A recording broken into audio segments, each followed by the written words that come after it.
Welcome back to our channel, and thank you for tuning in and thank you for supporting us. But if you're new to this channel and you haven't subscribed yet, please encourage us by doing so. And together, we shall make our Biafran dream a reality. Say, fake Buhari runs to Niger Republic as Fulani selection process flops. TINUBU wept as his talks fails to stop Biafrans and Nigerians. According to reports, fake Buhari committed electoral offense by showing his ballot paper to the world. Abubakar Malami also did the same in order to show their fake support for TINUBU, and had to beg his community in Daura to help him vote en masse for TINUBU in order to deceive them. But with all the results coming in, it shows that the Fulani fraudulent selection process is a big flop. In Katsina State, despite using underage voters, Beaver's machine, numbering about 9, were snatched by APC thugs. In Lagos, TINUBU urchins invaded all the polling units they believe would not support TINUBU in order to stop anti-APC voters from voting. TINUBU even lost his home polling units at Bodilon, but he ran to Ikeja to vote. Even in Ikeja, TINUBU and Fashola were shocked how Obi could pull through and almost defeated them in those polling units. And they wept. The rubber stamp House of Representative Speaker Femi Gbajabiamila fainted when he lost his polling units to Labour Party despite assurance he got from his supporters. TINUBU wept that he warned his urchins that he will be disgraced and he wanted to pull out of the presidential race, but they kept pushing him and forcing him. And now, despite losing all his money, he has now been humiliated. The students at the University of Ibadan voted for Labour Party. Also, the children of Fulani Nigerian government in Aso Rock voted for Labour Party while their parents traveled to vote in their respective villages. A sad TINUBU was seen lamenting.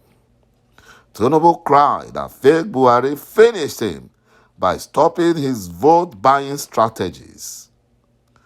The shameless Oba Elegushi in Lagos, who was installed by TINUBU because he was his ADC, tried to use TINUBU's talk to stop Nigerian voters from voting Labour Party.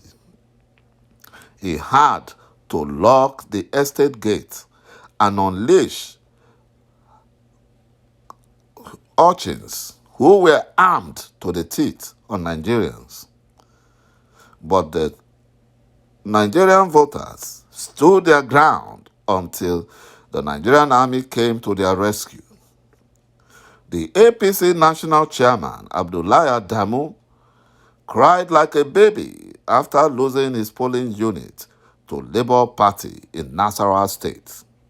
Adamu lamented that he saw this coming, and both Kanu and Jigawa are now for Kwakwanso. Adamu confessed that TINUBU may not survive this humiliation. My brothers and my sisters, this is exactly what will happen during Biafra restoration referendum election. Biafrans will vote en masse to leave the evil contraption called Nigeria. They will leave it. You know, APC thugs ambushed People Gazette's reporter at Lagos polling unit, deleted files. A raving mob of ruling APC supporters attacked a reporter from People Gazette while she was on election duty in Lagos on Saturday. Adebola Ajayi, a Lagos Metro Beat reporter, saw her mobile phone briefly confiscated shortly after snapping photos and filming in ĽURÍLIɁ ward, where MC Oluomo, TINUBU chief urchin, reigns supreme, where the rampaging thugs were terrorizing polling centers in the city's central suburb of Oshodi.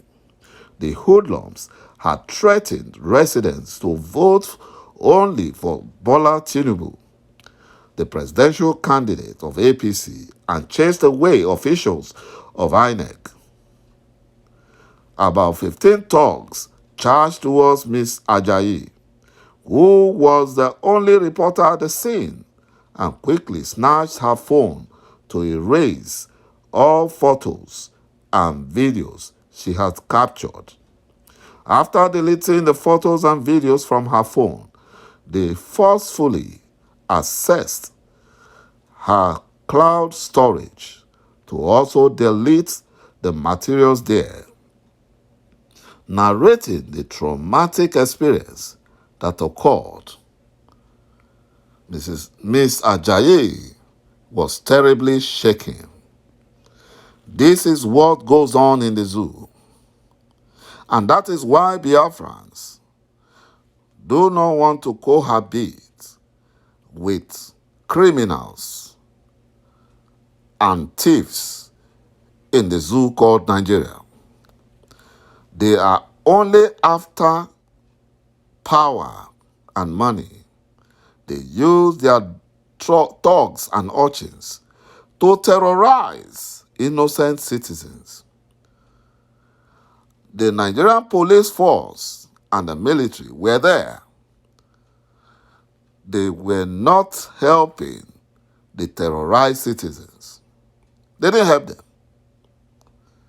Imagine if it was IPOB that was doing that, or if IPOB called for a sit-at-home. Those docile policemen and soldiers would have been charged, and they would have started killing innocent Biafrans. Enough is enough. Biafra must be restored. Thank you, my brothers and my sisters, for watching this video. And bye-bye for now.